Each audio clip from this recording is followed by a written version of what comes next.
안녕하세요. 이번 교육을 담당하게 된 이성건 과장이라고 합니다. 먼저 웨비나에 참석해 주신 거에 대해서 감사 인사드립니다. 오늘은 그 AP 소프트웨어 관련해서 세부적인 기능에 대해서 소개하는 시간이 될 것 같습니다. 목차에서 보시는 것처럼 가볍게 세 가지 주제에 대해서 소개해 드릴 것 같고요. 첫 번째는 측정 모드에 관해서, 두 번째는 세부 기능, 그 다음에 저희 소프트웨어 5.0과 6.0에 새롭게 추가된 기능에 대해서 설명하는 시간이 될 것 같습니다. 첫 번째로 APX는 기본적으로 두 가지 모드가 지원이 됩니다. 첫 번째 모드는 시퀀스 모드, 두 번째 모드는 벤치 모드. 다들 사용해 보셔서 알겠지만 두 가지 모드가 약간 특장점이 있습니다. 시퀀스 모드는 일반적으로 테스트 자동화를 위한 모드라고 생각하시면 될 것 같고, 그 벤치 모드는 테스트 자동화하기 이전에 사전 테스트용으로 디버깅을 하기 위한 모드로 적합한 모드라고 생각이 됩니다. 이 두 가지 모드의 또 크게 다른 점은 시퀀스 모드는 약간 주펀스 도메인을 통해서 지금 결과값을 연산하는 방법이라면 벤치 모드는 시간 도메인에서 처리를 하는 그런 신호 처리 알고리즘을 가지고 있어서 약간의 결과값에서 차이가 있음을 알고 계시면 좀 좋을 것 같습니다. 그래서 RMS 레벨이나 TH 등 이런 결과 등이 약간의 차이가 발생할 수 있음을 여러분이 좀 인지하고 있으면 추후 데이터에서 이상 오류가 있다라는 거에 대해서 착각하지 않으실 수 있으니까 이 내용을 알아두시면 좋을 것 같고요. 그래서 벤치 모드랑 시퀀스 모드는 그 사용자가 어느 모드를 이제 더 사용하시기 원하시는지에 따라서 테스트 자동화를 사용하시거나 아니면 디버깅을 해서 사용하신다거나 이럴 때 선택하셔서 사용하시면 될 것 같습니다. 두 번째로 말씀드릴 거는 지금 세부 기능에 대해서 말씀드릴 건데 그 시퀀서 기능에 들어가 있는 기능으로서 이제 어떤 데이터에 대한 패스페이를 측정을 하셔야 되는 상황에서 이제 저희 리미트 기능을 통해서 로우나 하이를 선택을 하셔서 그 DUT의 패스페일 여부를 확인하실 수 있는 기능입니다. 이 기능은 기본적으로 간단하기 때문에 크게 어려움 없이 사용하셨을 텐데요. 보시는 것처럼 리미트 기능에서 이 빨간 쪽 박스에 들어있는 아이콘을 통해서 직접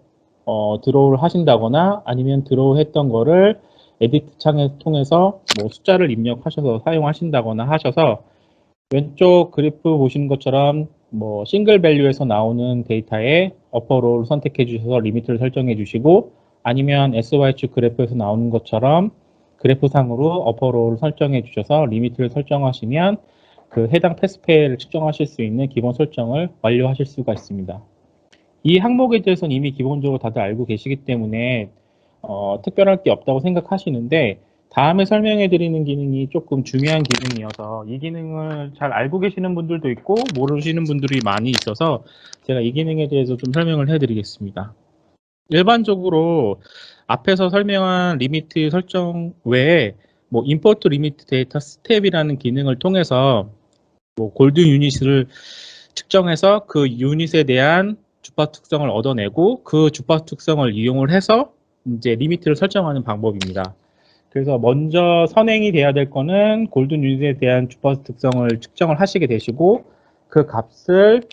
엑셀로 보낸 다음에 추후에 다시 그 데이터를 불러와서 그거에 대한 주파수에 해당되는 오프셋이나 아니면 그 가중치를 준다고 하면 지금 그래프 보시는 것처럼 저음과 고음에서 가중치를 줘서 리미트를 좀 더 대역폭을 넓힌다거나 이런 식으로 사용해 주실 수도 있고 그래서 이 기능을 통해서 사용하시게 되시면 생산 라인이나 아니면 DUT가 굉장히 많으실 경우에 어떤 샘플, 골든 샘플을 대비 지금 측정하시는 데이터들이 얼만큼 값이 벗어나고 있는지 아니면 얼만큼 그 값에 유사하게 가고 있는지를 좀 확인하실 수 있는 기능이어서 이 import limit data step이라는 기능을 좀 많이 사용해 주시면 좋을 거라고 생각이 듭니다. 그리고 두 번째로 말씀드릴 거는 시퀀스 스텝이 있는데 지금 시퀀스 스텝 같은 경우에는 많이들 생소하거나 아니면 사용해 보셨던 분들이 있으실 텐데 기본적으로 시퀀스 스텝에서는 화면에서 보시는 것과 같이 기본 각 측정 항목에서 해당되는 서브 그 스탠스 스텝을 여러 가지를 구성하실 수가 있습니다. 보시는 것처럼 그 프롬프트를 준다거나 아니면 인풋 정보 아니면 프로그램 외부 프로그램을 불러와서 특정 프로그램을 이용한다거나 아니면 측정 간의 딜레이 시간을 조정해서 측정 시간을 좀 조절한다거나 아니면 억스를 이용해서 외부 장비와 통신을 한다거나 아니면 아까 데이터를 바깥으로 보내는 그런 임포트 하기 전에 익스포트 데이터를 보내는 기능을 통해서 측정된 데이터를 외부로 보낸다거나 아니면 밑에 보시는 셀 VDD 아웃셋 같은 경우에는 특정 모듈이 필요하지만 PDM 모듈에서 적용되는 VDD 설정을 사용할 건지 안 할 건지 그 다음에 저희 인풋 아웃풋의 숫자가 조금 부족해서 보통 저희가 2인투 아웃이 기본이거나 아니면 8인 파울이 기본인데 그 외에 이제 인풋을 늘린다거나 아웃풋을 늘린다고 할 경우에 사용되는 스위처 설정을 어떻게 할 건지 그리고 DCS 장치를 활용할 경우에는 설정을 어떻게 할 건지 또 make result 비주얼 아이콘을 이용해서 어떤 거를 데이터를 먼저 우선시해서 보여줄 건지 그리고 측정 전에 측정 조건이 확인이 되는지 이런 내용들 유저 evaluate of result를 활용하셔서 확인하실 수가 있고 그 다음에 맨 마지막으로는 이제 명령어 변수를 수정하거나 할 경우에 이제 쓸 수 있는 이런 아이콘들로 구성되어 있습니다. 이 지금 보시는 모든 서브 항목들을 다 사용하지는 않으실 거고 여기서 필요한 항목들을 구성하셔서 이제 사용을 하시게 될 겁니다. 뭐 프롬프트 정보를 이용해서 잠깐 측정에 사전 정보를 입력한다거나 아니면 뭐 측정 시간을 딜레이를 좀 줘서 어느 정도 맞춘다거나 아니면 데이터를 바깥으로 보낸다거나 스위처 장비가 있으신 분들은 스위처 구성을 뭐 어떻게 한다. 요런 장비들을 많이, 요런 기능들을 많이 사용할 거라고 좀 저는 예상되고, 제가 더 많이 사용할 것 같다라는 부분만 추가로 설명을 해드리겠습니다. 일단 프롬프트 스텝 기능은 일반적으로 DUT의 ID를 입력한다거나 아니면 어코스틱 측정할 경우에 이제 칼리브레이션을 해야 한다거나 이런 내용들이 있을 때 측정이 시퀀스 상으로 진행됐을 때 순차적으로 진행하다가 그 프롬프트 기능을 통해서 잠깐 멈추고 그 멈춘 사이에 해당 정보를 입력해 준다거나 아니면 마이크 칼리브레이션을 한다거나 이런 기능들을 추가를 해 주실 수가 있습니다. 그러면 그 사용자가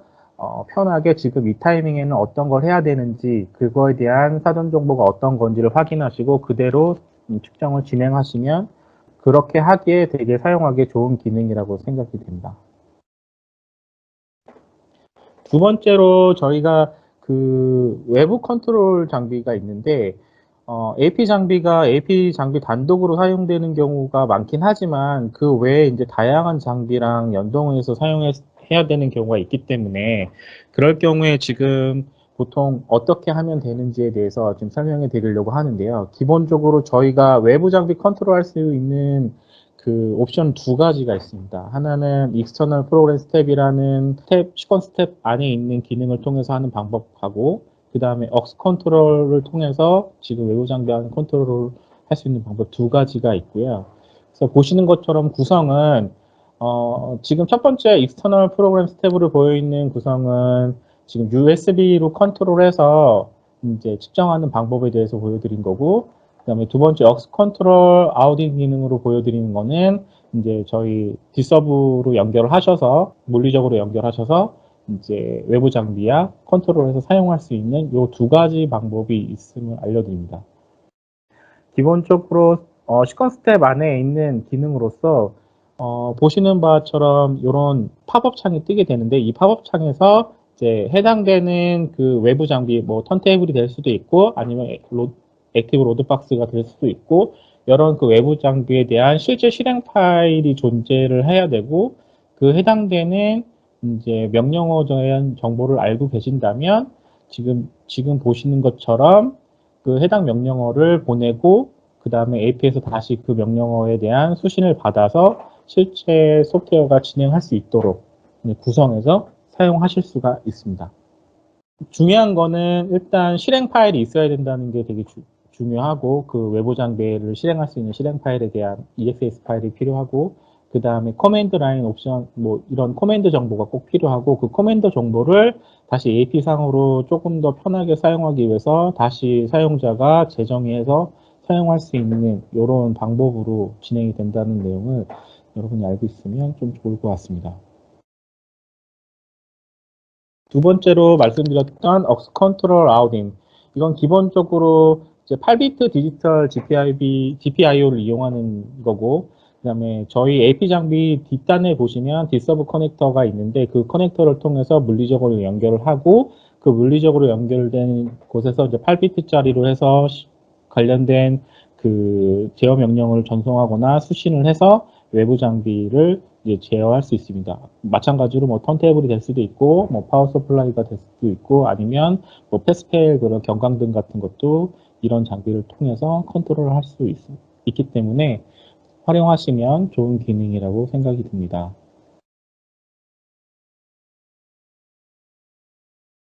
다음으로 말씀드릴 거는 이제 저희 APX에서 그 소프트웨어에서 제공하는 다양한 지금 FX, 그러니까 함수 관련돼서 설명해 드릴 거고요. 뭐 여러 차례 측정한 로우 데이터를 APX에서 제공한 다양한 함수를 적용해서 이제 그 다시 그래프에 대한 편집을 한다거나 뭐 그러니까 파워 변경을 한다거나 아니면 필요에 따라 EQ 값을 넣는다거나 아니면 두 개의 값을 컴페어해서 비교 값을 해서 데비에이션은 어느 정도 나오는지에 대한 값을 확인하실 수 있는 기능들이 있습니다. 그 기능에 대해서 간단하게 설명해 드리겠습니다. 보시면 기본적으로 저희 Add Derive Result라는 메뉴가 있고요. 그 메뉴를 클릭하시면 밑에 제일 좌측에 보이는 것처럼 기본적으로 뭐 비율값 보는 컴페어 값, 그 다음에 데이터를 다시 재조정하는 데이터 디스트리뷰션, EQ, 그 다음에 값에 대한 민맥스, 그 다음에 노멀라이즈 하거나 인버트 하는 기능, 그 다음에 옵셋 하는 기능, 그 다음 감도, 스무딩해서 좀 부드럽게 보는 방법, 그 다음에 특정 데이터를 포인트를 뽑아서 보시는 이런 기능들이 기본적으로 구성되어 있고, 그거에 대해서 각각의 이제 XY 결과, 그래프에 나오는 결과도 마찬가지로 기본적으로 이런 식으로 구성되어 있어서 확인되실 수가 있고요. 요 해당되는 항목들을 선택을 하셔서 쓰시게 되시면 나중에 그 데이터를 뭐 익스포트해서 별도로 엑셀에서 작업을 하지 않으시더라도 편하게 다시 이제 다양한 결과를 도출할 수 있는 방법을 사용하실 수 있기 때문에 매우 좋은 기능이라고 생각합니다. 여기서 조금 이제 많이 사용하실 게 제가 생각했을 때는 뭐 EQ가 제일 많이 사용하실 것 같고, 그 다음에 뭐 컴페어 기능 많이 사용하실 것 같고, 그 다음에 또 뭐 스무딩 하는 것도 많이 사용하실 것 같고, 그 다음에 감도 보시는 센시티브 관련된 내용도 보실 것 같고, 아니면 어떤 주파수 특성에서 특정 데이터를 불러와야 된다거나 그 데이터를 어떤 결과값을 도출했을 때 보셔야 되는 그런 특정 주파수가 결정되어 있다고 하면 주파수 응답에서 이제 스펙파이 데이터 포인트, 그러니까 특정 데이터를 뽑아와서 그 데이터를 보시는 그 기능을 많이 사용하실 거라고 제가 생각이 듭니다. 제가 말씀드렸던 기능 중에 이제 그러니까 레이셔 비율을 보는 기능을 이제 많이 사용하실 건데, 기본적으로 이제 이 기능으로 많이 사용하는 게 뭐 LR 편차를 구한다거나 아니면 그 지금 우측에 보이는 그래프처럼 ANC 테스트 결과를 통해서 어떤 식으로 데이터를 분석하는 걸 확인해 주실 수가 있습니다. 이를테면은 지금 ANC 테스트 그래프 결과로 말씀드리면 보통 ANC 테스트는 세 가지 테스트를 기본적으로 하게 되는데, 예를 들어 노이즈를 먼저 측정을 하고 그 다음에 노이즈 측정이 완료된 상태에서 이어폰이나 헤드폰을 장착한, 그러니까 액티브 기능을 제외한 물리적으로 이제 맞게 된, 뭐 귀를 맞게 되는 그 물리적인 패시브한 상태만 측정을 하게 되고, 세 번째로는 실제 액티브 노이즈 캔슬링이 제대로 작동하는지 그 기능에 대해서 온한 상태에서 액티브 ANC 기능 테스트를 하게 되면 세 가지 측정을 이렇게 하시게 되십니다. 그 세 가지 측정하신 거에 대해서 이제 어떻게 비교를 해서 얘가 지금 얼만큼의 지금 기능을 보이고 있는지, 그래서 그 데이터를 서로 컴페어를 통해서 비교를 하면 이게 저음에서 얼마큼 떨어지는지 아니면 고음에서 얼마큼 떨어지고 있는지에 대한 값을 좀 편하게 확인해 주실 수가 있고, 그걸 통해서 지금 내가 개발하고 있는 ANC 기능이 지금 정확하게 이제 작동을 하고 있는지에 대해서 결과값을 한눈에 볼 수 있어서 좀 더 디버깅 하신다거나 하실 때 많은 유용한 정보로 활용하실 수 있을 거라고 생각이 듭니다. 두 번째로 이제 EQ인데, EQ 같은 경우에도 뭐 특별하게 이제 뭐 제가 말씀드릴 케이스는 뭐 이어폰이나 헤드폰이 될 수도 있고, 아니면 뭐 스피커도 될 수가 있고, 아니면 뭐 ADDA, DAC, 뭐 DSP 쪽에서도 여러 가지 필요한 EQ가 있으실 때 그 EQ 값을 실제 적용했을 때와 적용하지 않았을 때를 이제 비교가 필요하신데, 예전에 이제 AP 뭐 4.4, 4.3 버전에서는 이 EQ 버전이 굉장히 좀 부족했었는데, 이제 4.5 이상부터 들어온 이 EQ 기능을 통해서 다양한 EQ를 불러와서 그 EQ에 대한 로우 데이터 대비 EQ가 정확하게 어떻게 작용을 하는지, 그 EQ에 대해서 지금 주파수 응답이 어떻게 바뀌고 있는지를 확인하실 수가 있습니다. 그래서 제가 봤을 때는 가장 많이 사용하시는 쪽이 이어폰, 헤드폰이 될 것 같은데, 그 보통 이어폰, 헤드폰 같은 경우에는 로우 데이터를 측정하시고 뭐 FFT 뭐 EQ를 건다거나 아니면 DF EQ를 건다거나 아니면 뭐 하만 타겟 이런 EQ를 걸어서 실제 EQ 대비 커브가 어떻게 나오는지를 확인하실 수 있는 기능이라고 생각하시면 될 것 같습니다. 지금 제가 앞에서 설명했던 일련의 기능들이나 과정들에 대해서는 이따가 가볍게 제가 데모를 보여드릴 시간이 있을 거고요. 그때 한번 좀 보여드리겠습니다. 그 다음에 또 많이 사용하시는 게 이제 파워 서밋인데, 예전에는 저희 AP에서 파워 에버리지가 없었었는데, 이제 이것도 제가 알기로는 4.4, 4.5 버전 이후부터 들어간 기능이고요. 기본적인 뭐 산술 평균이나 기하 평균이 아니라 어쿠스틱 측정할 경우에는 파워 평균이 필요하고, 그 평균을 통해서 연산을 해서 이제 디스플레이를 해야 되는 상황이 있기 때문에 지금 파워 에버리지를 사용하시면 좀 유용하게 사용하실 수가 있고요. 보시는 것처럼 마찬가지로 그 뭐 한 차례가 아니라 이제 지금 예시로 보여주는 그래프는 한 5번 정도 측정한 데이터를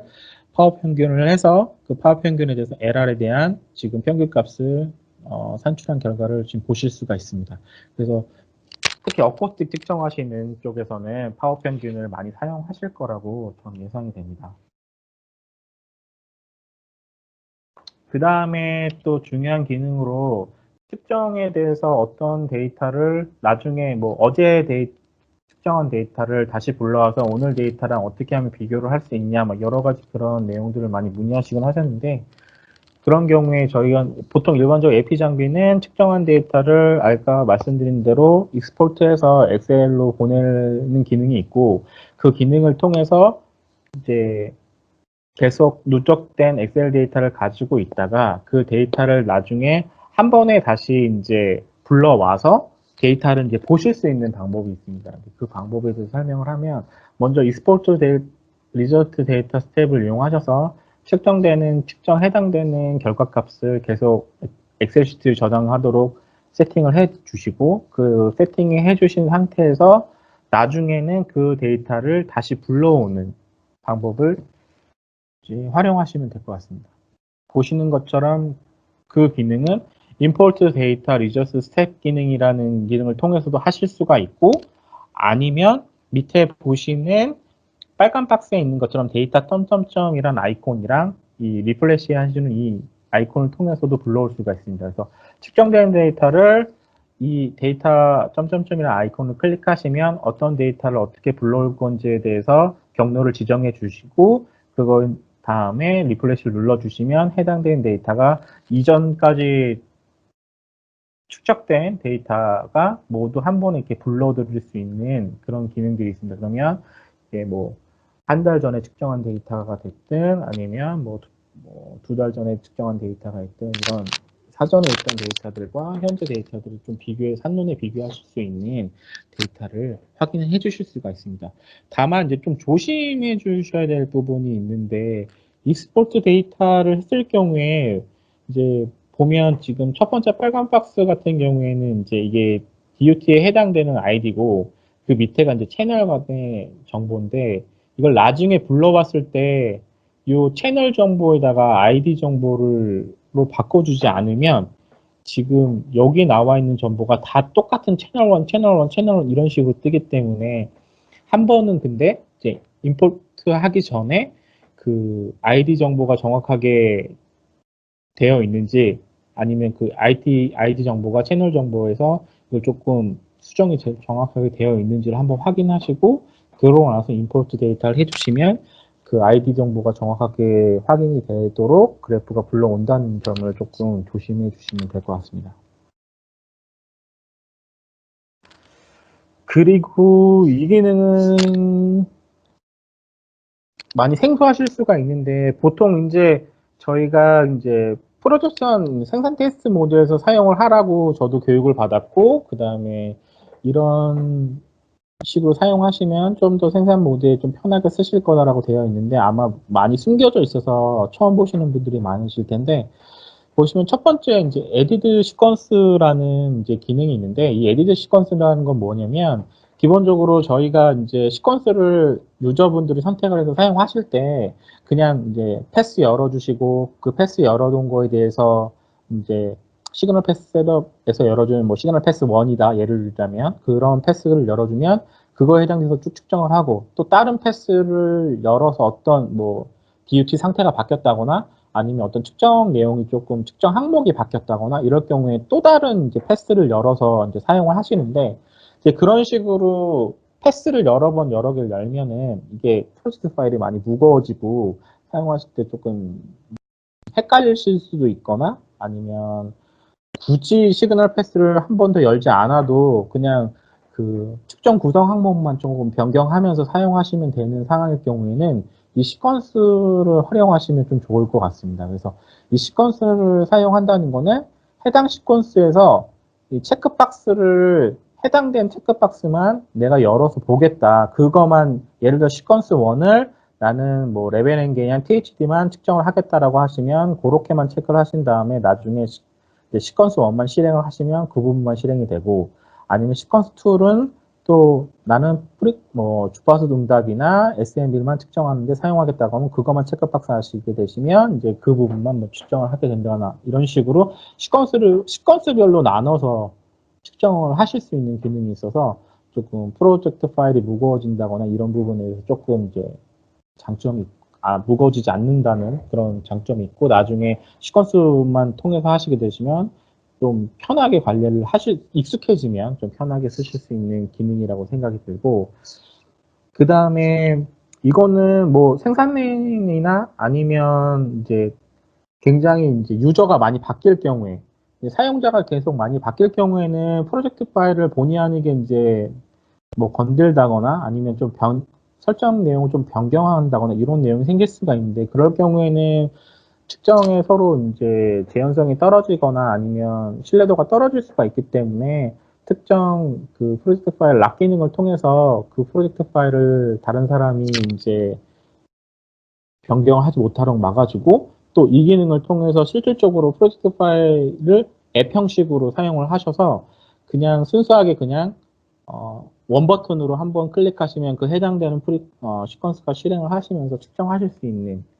그래서 조금 소프트웨어에 대한 이해도가 떨어지시는 분들이 사용해야 되는 환경에서는 이 기능이 좀 매우 활용도가 높을 거라고 저는 예상이 듭니다.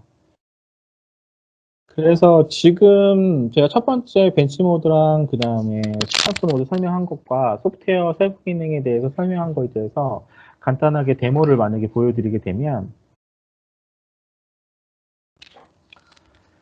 보시면 처음으로 제가 이제 첫 번째로 보여드릴 데모는 그 리미트 테스트를 보시면 기본적으로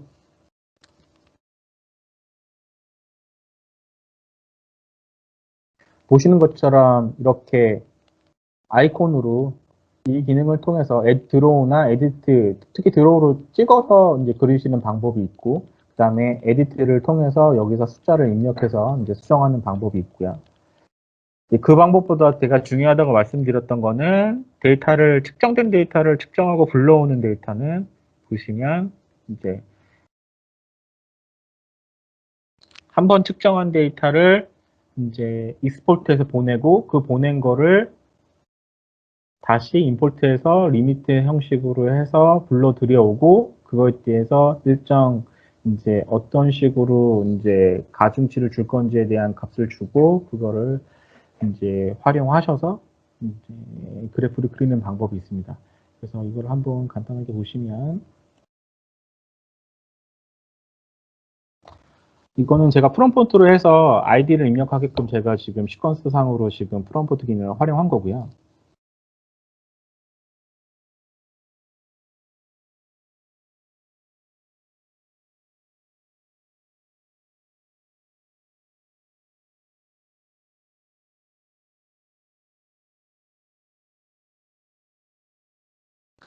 그래서 보시는 것처럼 작동되고 지금 이 데이터들은 보시면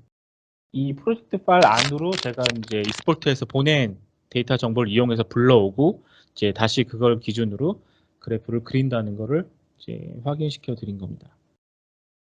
두 번째로 보여드릴 거는 이제 딜라이브 리저트 결과를 이제 확인해서 보시는 건데 딜라이브 리저트 결과는 보시는 것처럼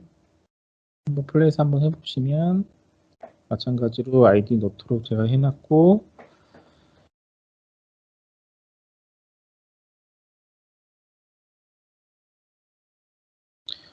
지금 데이터 값이 안 나오죠. 이거는 지금 측정이 하나밖에 안 되어 있기 때문에 이걸 어펜드에서 제가 지금 몇 가지 테스트를 더 해보면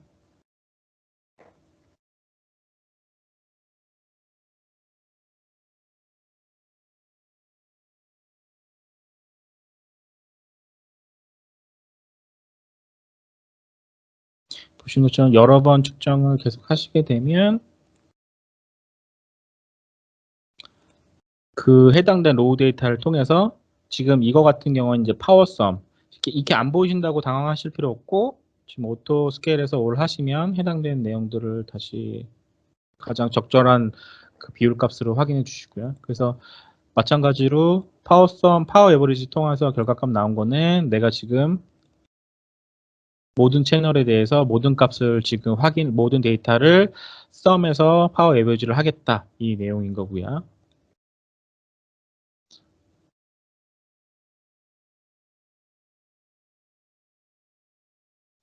이거는 이제 비율 값인데 마찬가지로 첫 번째 그 레퍼런스를 두 개의 비율 값 했을 때는 레퍼런스 값이 중요하다는 건 뭐 다들 아시겠지만 기본적으로 이제 첫 번째 채널에 이제 가장 마지막 데이터를 나는 레퍼런스로 잡고 그다음 두 번째 그거에 대비 뭐 첫 번째 채널에 첫 번째 측정한 값을 서로 비교하겠다. 이런 식으로 설정만 해주시면 됩니다. 그래서 아니면 뭐 난 두 번째 측정한 거랑 비교하겠다. 뭐 세 번째 측정한 거랑 비교하겠다. 이러시면 그거에 해당된 내용들을 확인하셔서 네, 측정을 하실 수가 있습니다.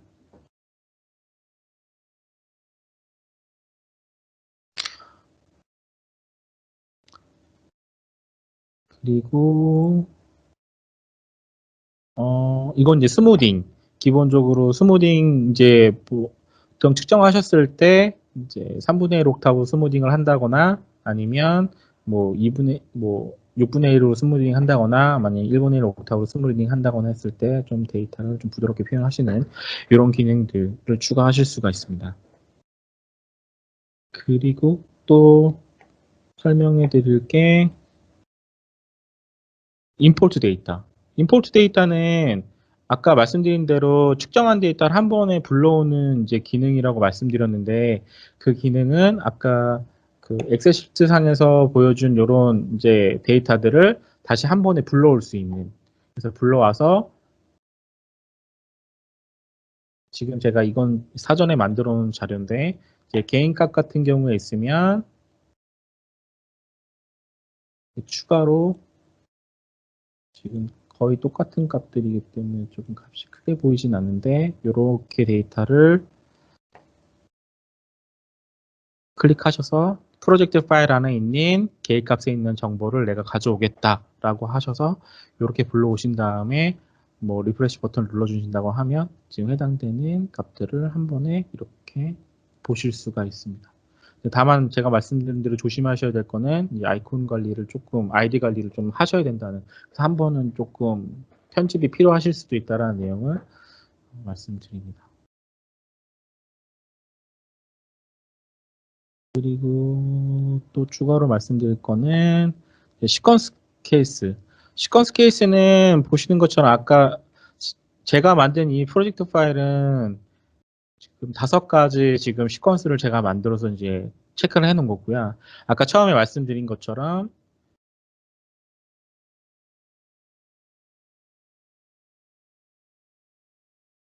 여기에 선택할 때마다 체크되는 항목들이 바뀝니다. 그 바뀌는 항목들만 내가 지금 지정을 하겠다, 측정을 하겠다, 이런 내용들이기 때문에 이제 뭐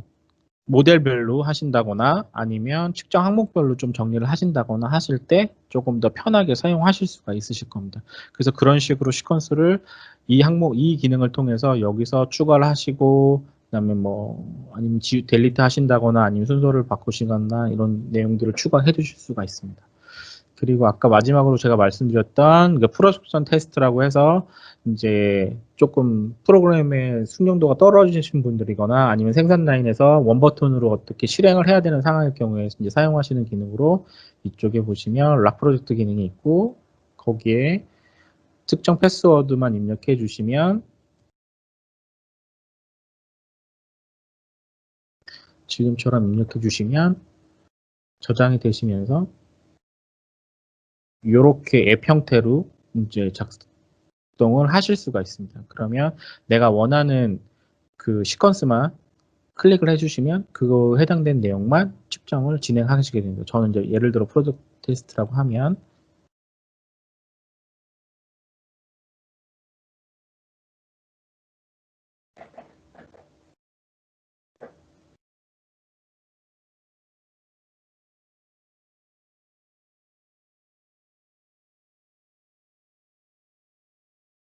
그래서 전체 패스페이를 한눈에 이제 확인하실 수가 있고, 그러니까 앱 형식으로 되는 거기 때문에 좀 더 이제 원 버튼으로 바로 실행하면 되실 수도 있고, 뒤에 지금 백그라운드로 깔려 있는 소프트웨어도 뭐 띄울 건지 안 띄울 건지 선택을 해서 저장하실 수가 있기 때문에 이거는 조금 이제 숙련도가 아까 말씀드린 대로 뭐 숙련도가 떨어진다거나 아니면 되게 다양한 여러분이 여러 사람이 사용하는 프로젝트 파일을 활용하시면은 조금 편하게 쓰실 수 있는 기능이라고 생각이 듭니다. 풀어주실 때는 패스워드 누르셔서 그냥 풀어주시면 락 기능 해제되신다는 거 이렇게 말씀드릴 수가 있습니다. 여기까지 말씀드리면 기본 셀프 기능에 대해서는 간단하게 설명을 해드렸고요. 이제 마지막으로 제가 설명해 드릴 거는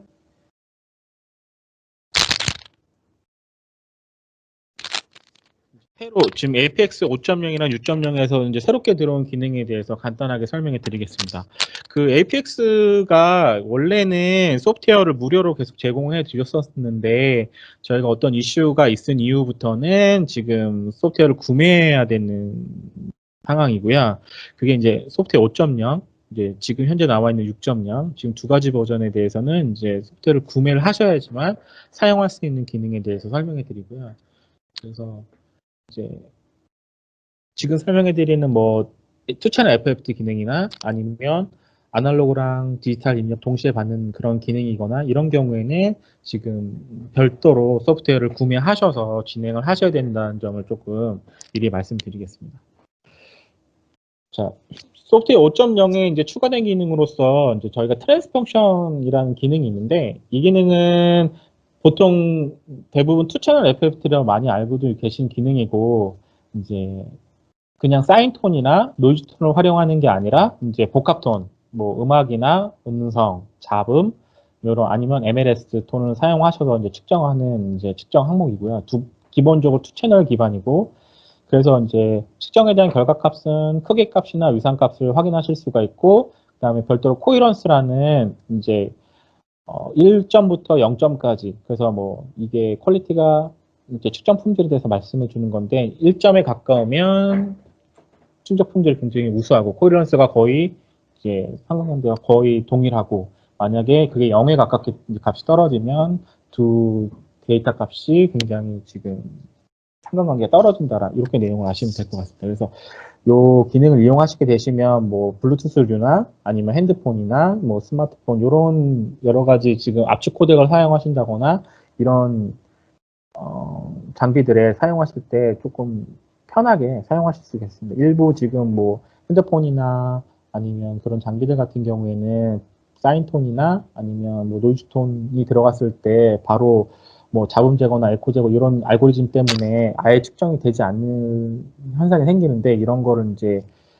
배제하고 그 다음에 하기 위해서 뭐 음성이나 음악 테스트를 활용해서 이제 주파 특성을 보신다거나 이제 하실 필요가 있을 때는 이 기능을 사용하시면 이제 조금 활용도가 높을 거라고 생각이 듭니다. 다만 이제 사인파 기반의 측정 장비에 비해서는 조금 선택해야 되는 옵션 사항들이 많기 때문에 그 부분 조금 조심해 주시면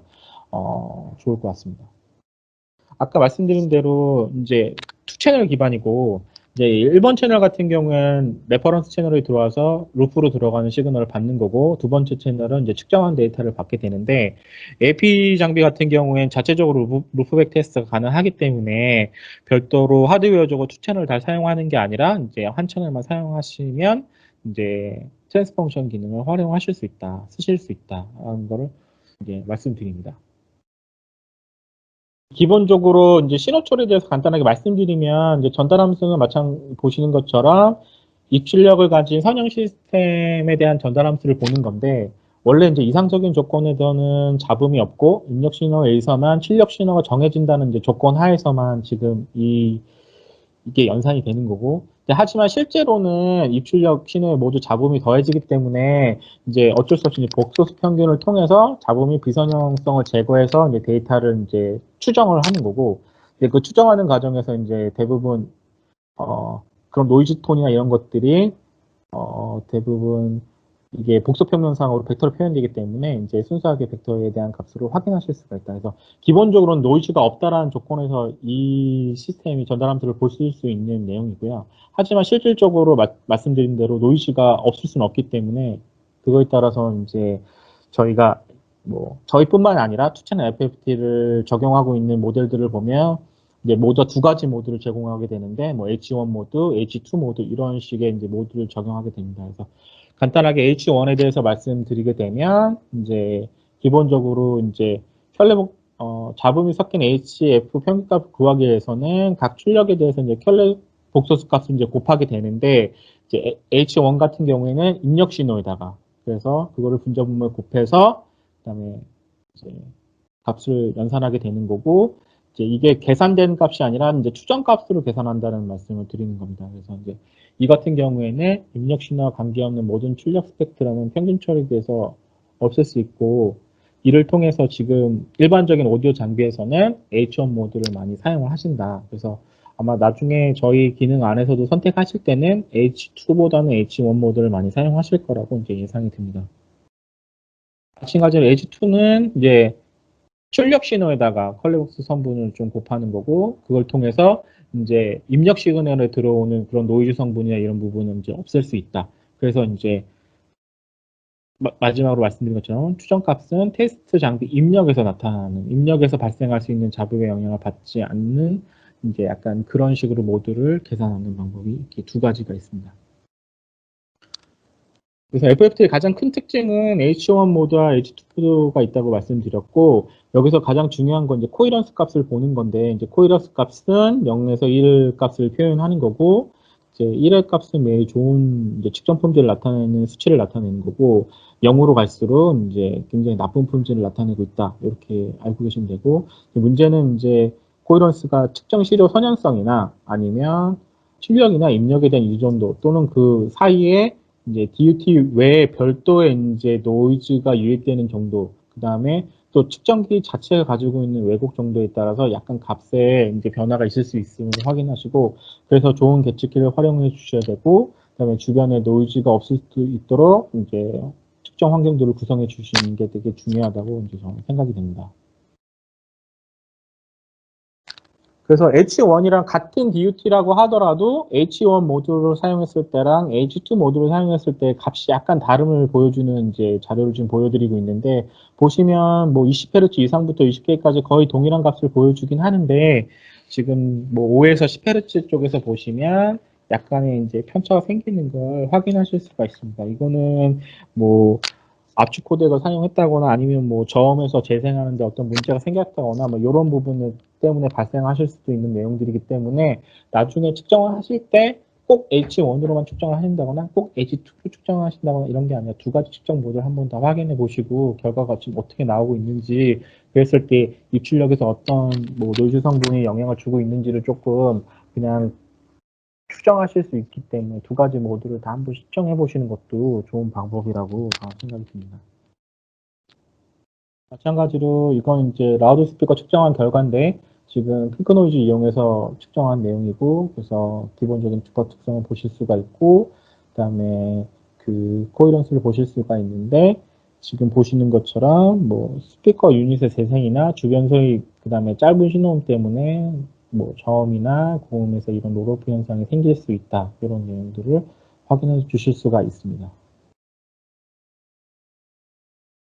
그리고 이제 FFT 측정을 하기 위해서는 저 이제 윈도우 개념이라는 게 있는데 윈도우 개념을 통해서 이제 FFT를 하게 되는데 그 특히 FFT 투 채널 FFT 하기 위해서는 이제 윈도우잉을 줄이기 위해서 이제 중첩을 하게 되는데 그 중첩을 일반적으로 한 50% 중첩을 많이 사용하고 그 외에 이제 뭐 25%를 하신다거나 뭐 75%를 한다거나 이런 식으로 그래서 중첩도를 조금 이제 유저분들이 선택을 하셔서 이제 선택하셔서 그 데이터를 뽑으실 수가 있습니다. 기본적으로 디폴트는 저희 AP에서 제공하는 디폴트는 50% 중첩을 많이 사용하고 있고요. 그걸 통해서 이제 윈도우 처리를 하는데 조금 에러를 줄인다거나 이제 이런 확인을 하실 수가 있습니다. 간단하게 저희 장비에 대한 이제 세부 항목을 말씀드리면 트랜스 펑션을 이제 불러와서 제일 먼저 이제 제너레이터에서 어떤 음원을 선택할 건지 뭐 노이즈일 경우에는 화이트 노이즈를 쓸 건지 아니면 핑크 노이즈를 쓸 건지 아니면 별도의 음원 선택을 할 건지 이렇게 선택해 주실 수가 있고 그 밑에 이제 아날라이저 정보를 보시면 레퍼런스 음의 기준을 제너레이터 기준으로 할 건지 아니면 인풋 채널 기준으로 할 건지 그 다음에 매칭할 때 트리거 유형을 이제 굉장히 매칭을 높게 아니면 정밀하게 할 거냐 하면 이제 하이로 선택하시는 거고 아니면 매칭을 조금 어느 정도 러프하게 하실 거면 뭐 로우로 선택을 하신다거나 이런 모드를 선택을 해주시면 되고 그 다음에 타임 온라인을 통해서 입력 신호하고 기준음과 시간 정렬을 하시는 기능이 있고 그 다음에 아까 서두에서 말씀드렸던 것처럼 카퓰레이션 모드 H1을 쓰실 건지 H2 모드를 쓰실 건지 선택을 해주시고 그 다음에 아직 매그니튜드 관련돼서 말씀을 해드리진 않는데 보통 H1이나 H2 모두 크기 값도 확인하실 수가 있고 위상 값도 확인하실 수가 있는데 매그니튜드 같은 경우에는 어떤 클락을 정확하게 맞출 수 없다라는 기존 하에 이제 그냥 위상을 배제한 이제 크기 값만 확인하실 때는 이제 매그니튜드 원리를 선택하셔서 이제 위상은 보지 않고 크기 값만 확인하시는 그런 항목이기 때문에 그 모드를 선택해서 확인하시면 될 것 같고 그 다음에 FFTX는 1K부터 2.2메가까지 선택을 해주시면 되고 그 다음에 FFT 윈도우는 보시는 것처럼 AP에서 제공하는 윈도우 타입이나 아니면 기존에 많이 나와 있는 뭐 블랙맨슨이나 아니면 뭐 플랫이나 해밍이나 뭐 여러 가지 선택을 하셔서 이제 타입을 설정해 주실 수가 있습니다. 그리고 에버리지를 얼마나 할 건지 최대 이제 AP는 1000번이 맥스인데 에버리지를 통해서 랜덤 노이즈를 이제 반복 측정을 하면 할수록 랜덤 노이즈 뭐 노이즈나 이런 성분을 좀 줄일 수가 있기 때문에 그런 평균 횟수를 어느 정도 하실 건지에 대해서 선택해 주실 수가 있고 그 다음에 아까 말한 FFT를 보실 때 오버랩을 한다고 되어 있는데 이제 그 평균이 많을 경우에 이제 2회 이상일 때 이 아이콘이 활성화가 되고 중첩률은 0 또는 25, 33, 50, 67, 뭐 75 이 중에 있는데 기본적으로 이제 50의 퍼센트 중첩률을 많이 사용한다라고 생각하시면 될 것 같습니다. 그 여기서 또 중요하신 거는 이제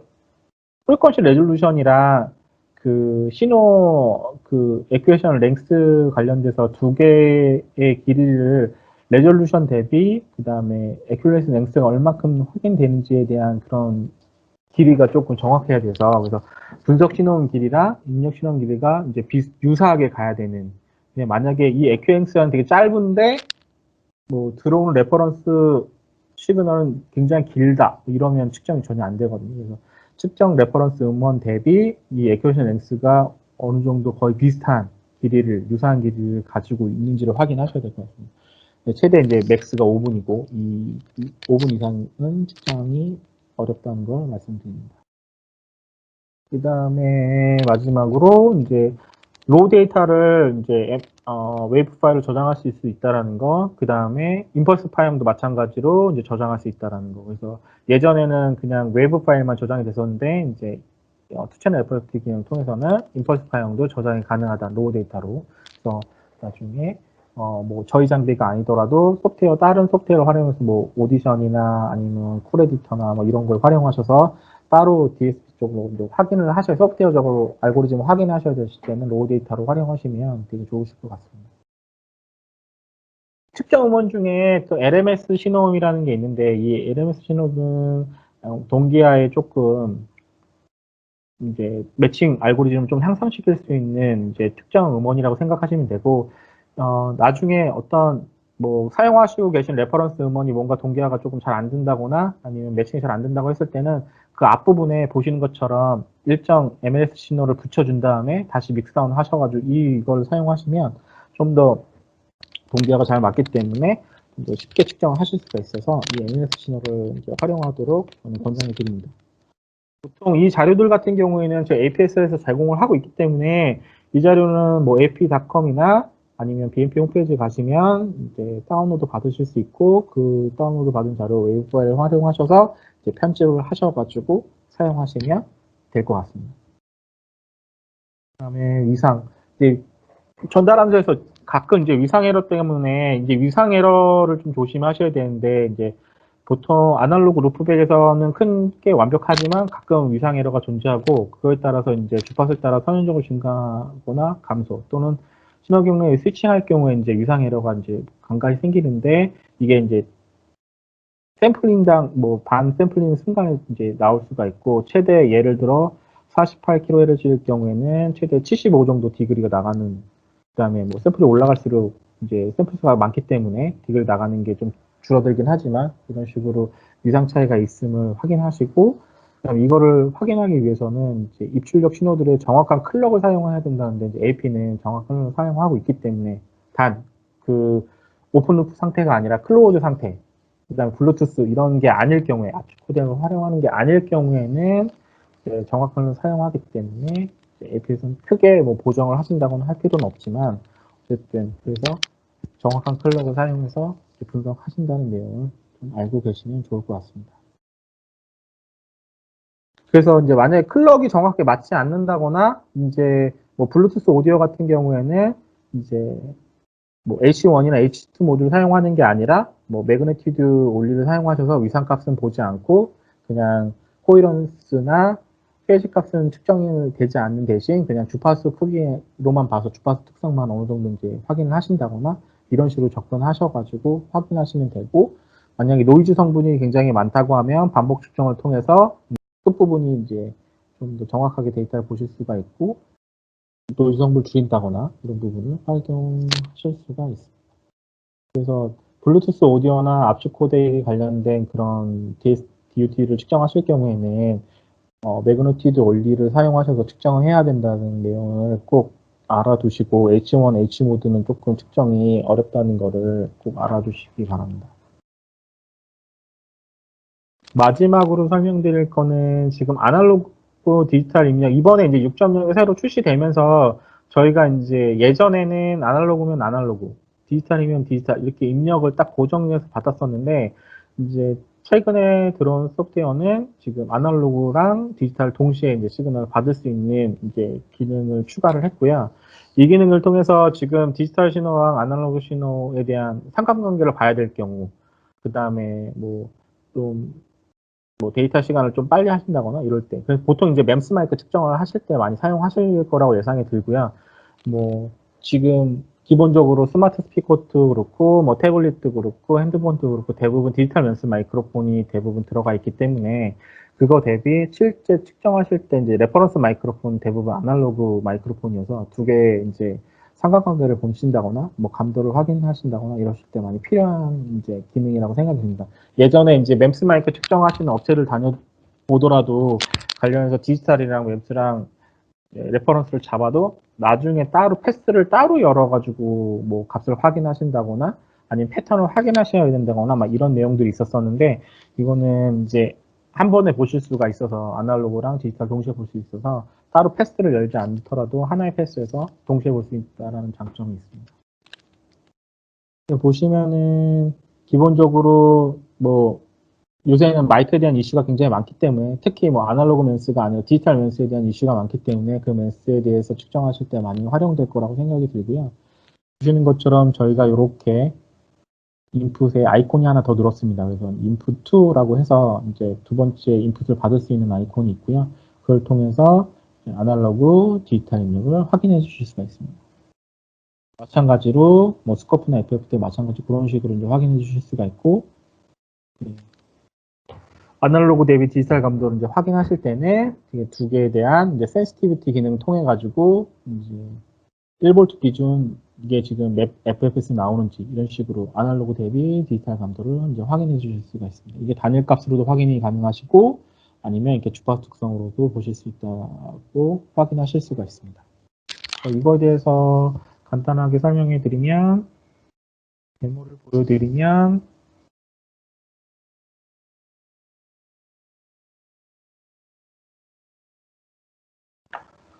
패스 하나를 더 열어서 보여드리겠습니다. 그래서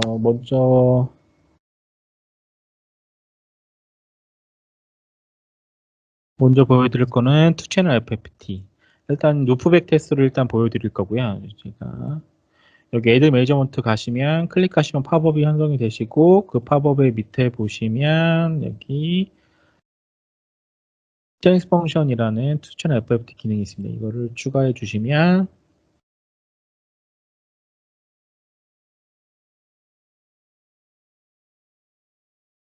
해당 항목이 추가가 되고 보시는 것처럼 어떤 음원을 선택하실 건지 노이즈를 선택하실 건지 아니면 특정 음원을 선택하실 건지 확인해 주실 수가 있고 이제 노이즈도 화이트를 쓰실 건지 핑크를 쓰실 건지 확인해 주실 수가 있고 그다음에 레퍼런스 그다음에 매치는 어떻게 하실 건지 그다음 매칭 타임이 만약에 30초가 넘어가면 타임아웃으로 할 건지에 대한 타임아웃도 지정해 주실 수가 있고 그 타임 온라인 말씀드렸던 거, 그 다음에 H1, H2 매그니튜드 선택해 주시는 거, 그 다음에 FFT 랭스는 이제 레졸루션에 따라서 얼마나 촘촘하게 보실 건지 아니면 그런 내용들을 확인해 주실 수가 있고 그 다음에 윈도우 타입은 어떤 타입으로 선택하실 건지 그래서 이런 식으로 선택을 하셔서 이제 결정이 다 되시면 측정은 이렇게 보셨을 때 매그니튜드 뭐 당연히 루프백이기 때문에 거의 이제 플랫하게 나오는 게 당연하고요. 보시면 매그니튜드 그 다음에 페이즈 그 다음에 코이런스 거의 1에 가깝게 나오고 이게 만약에 맞지 않으면 거의 제로 값이 나오고 그 다음에 임펄스 파형 거의 이상적이기 때문에 노이즈가 많지 않기 때문에 거의 하나의 손으로 확인해 주실 수도 있고요. 이런 식으로 이제 트랜스 펑션 기능을 통해서 싱글 뭐 사인톤이나 뭐 그런 게 아니라 실제 음악 톤이나 이런 보이스 톤을 활용하셔서 사용하실 수 있다라는 거 확인해 주실 수가 있습니다. 그리고 인아웃 동시에 인아웃 받으시는 거는 보시면 여기에 아이콘이 하나 더 늘었고 그 아이콘에 지금 첫 번째 루프백 풀어서 제가 장비 두 개를 가지고 연결해서 보여드리는 건데 지금 첫 번째 채널은 아날로그 밸런스 그 다음에 인풋은 디지털 언밸런스 선택을 하고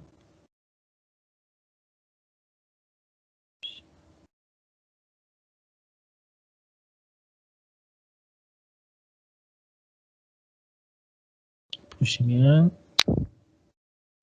밑에는 디지털 시그널이 들어오는 게 보이시고 위에는 아날로그 시그널이 들어오는 거 확인해 보실 수가 있습니다. 그래서 이렇게 보시면 크게 보셔서 스코프 형태로도 보실 수 있고 아니면 FFT도 보실 수가 있고 그 다음에 여기서는 따로 별도로 이제 추가로 다시 열어주면